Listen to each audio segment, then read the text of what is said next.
హల్లెలూయా.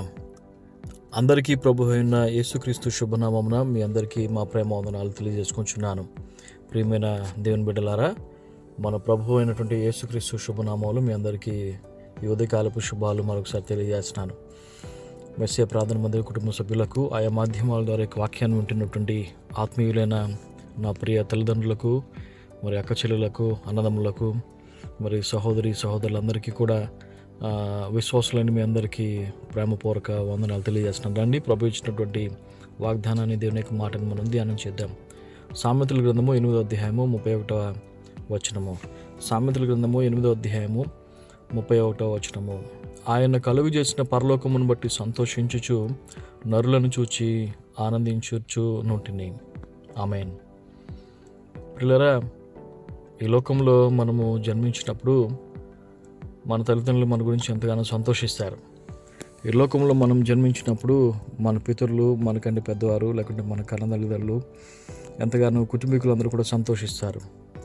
అదే రీతిగా ప్రభు నరులను సృష్టించిన తర్వాత నాకు పిల్లలు ఉండాలి, నేను వారికి తండ్రినై ఉండాలి, నాకు సంతానం ఉండాలని చెప్పేసి ప్రభువు మనలను ఆయన స్వరూపంలో మనం చేసుకున్నాడు.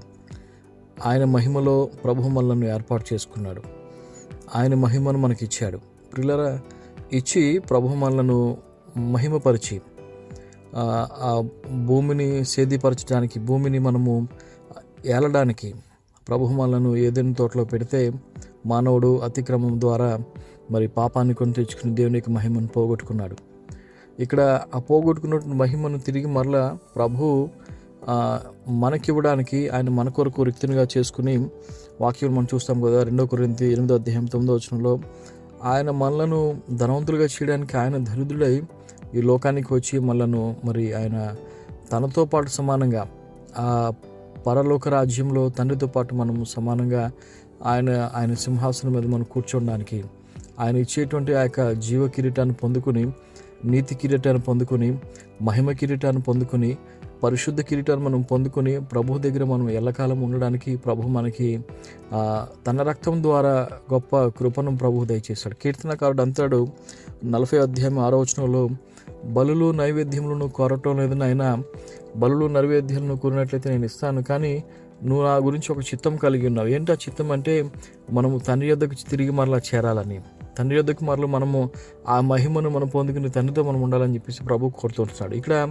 యేసు ప్రభు వారు కూడా ఆరోహణమై మరి తండ్రి వద్దకు వెళ్ళినప్పుడు ఒలీవల కొండ మీద నుంచి మరి ఎత్తబడినప్పుడు ప్రభువు చెప్తున్నటువంటి మాట ఏంటంటే, ఇదిగో నేను ఏ రీతిగా అయితే వెళుతున్నానో అదే రీతిగా నేను తిరిగి వస్తాను, మిమ్మల్ని తీసుకుని వెళ్తాను అని చెప్పేసి చెబుతూ, నేను మిమ్మల్ని అనాథలుగా విడవను, నేను మీతోనే ఉంటాను, సదాకాలం మీతో కూడా ఉంటాను అని చెప్పేసి ప్రభు వారు వాగ్దానం చేస్తూ అంటారు, ఇదిగో తండ్రి వద్ద నేను మీకు నివాసములు కట్టడానికి వెళుతుంటున్నాను, తండ్రి వద్ద మీకు నివాస స్థలాన్ని నేను సిద్ధపరచడానికి వెళుతుంటున్నాను, కాబట్టి మీరు అందరూ కూడా ధైర్యంగా ఉండండి, ఆ యొక్క పరలోక రాజ్యం గురించి మీరు ఆలోచించండి అని చెప్పేసి ప్రభువారు చెప్పారు.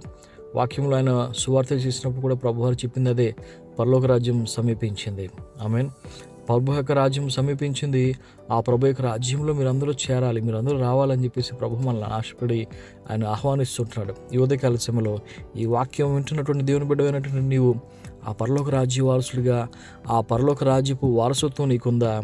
ఆ పరలోకమునకు వెళ్ళేటువంటి నిశ్చయము, విశ్వాసము, భక్తి, ప్రార్థన, పరిశుద్ధత మనం కలిగి ఉన్నామని చెప్పేసి మనం జ్ఞాపకం చేసుకోవాలి. ప్రియులారా, పరలోక రాజ్యము తథ్యము అది ఉన్నది, నరకము తథ్యము అది ఉన్నది. ప్రియులారా, రెండిట్లో మనం దేనికి వెళుతుంటున్నాం, దేనిని మనం కోరుకుంటున్నాం?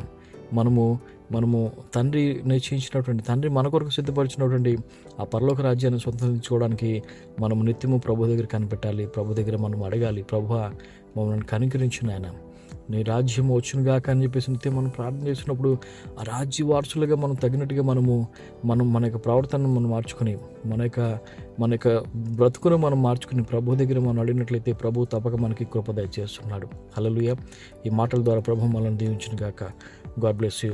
We bless you all. Amen. Amen.